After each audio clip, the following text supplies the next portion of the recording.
يسعد صباحكم، كيفكن؟ إذا عندكم فرنجة قديم أو طازة تعالوا أقولكم شو رح نعمل. أكل كتير طيبة.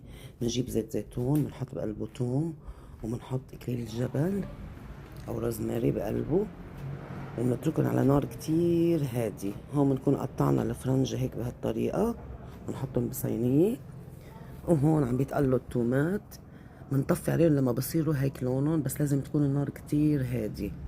بنحط شقفة زبدة، وبنحط فوقها الثوم وشوية زيت زيتون، نفس الزيتات اللي قلينا فيهم الثوم، ونبلش نفرمهم بالشوكة هيك بهالطريقة.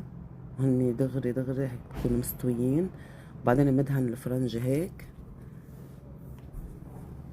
بنحط زيت الزيتون والثوم فوق الفرنجة، كتير طيبين.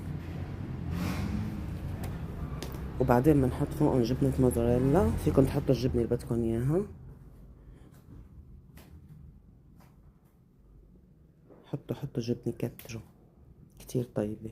وبنحطهم بالفرن تقريبا 5 دقايق، بكون فرن حامي قبل بوقت، وهيك بصيروا كتير طيبين. جربوا.